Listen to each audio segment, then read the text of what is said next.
വീട്ടിൽ നമുക്ക് നല്ല പ്രാർത്ഥന ഉണ്ടാകുന്ന സമയത്ത് നമ്മുടെ കുടുംബം ദൈവാശ്രയത്വത്തിലായിരുന്നു. ആണോ?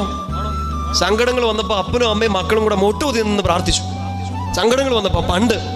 ഇപ്പൊ കുടുംബ പ്രാർത്ഥനകൾ ഇല്ലാതായി, ഉള്ള കുടുംബങ്ങളിലും അത് സൈലന്റ് പ്രയറുകളായി മാറി. നമ്മൾ സൈലന്റ് ആയാൽ സാത്താൻ സംസാരിക്കും. കുടുംബ പ്രാർത്ഥന ഇല്ലാണ്ടായാൽ സാത്താൻ സംസാരിക്കും. പ്രശ്നങ്ങളാകും മൊത്തം. ഇനിയിപ്പോൾ നമുക്കുള്ള വലിയ വിഷമമാണ്. പല ചേച്ചിമാരും വിഷമം പറഞ്ഞിട്ടുണ്ട്, കെട്ടിയും പ്രാർത്ഥനയ്ക്ക് കൃത്യസമയത്ത് വരുന്നില്ല, അതുകൊണ്ട് എനിക്ക് പ്രാർത്ഥിക്കാൻ പറ്റില്ല. മക്കൾ വഴിതെറ്റി നടക്കുകയാണ്, എനിക്ക് പ്രാർത്ഥിക്കാൻ പറ്റണില്ല. ശ്രദ്ധിച്ച്, നിങ്ങളുടെ വീട്ടിൽ ഒരൊറ്റ ആൾ മതി പ്രാർത്ഥിക്കാൻ. ഒരൊറ്റ ആൾ മതി, ഒറ്റ ആൾ മതി ആ വീട് രക്ഷപ്പെടാൻ വേണ്ടി.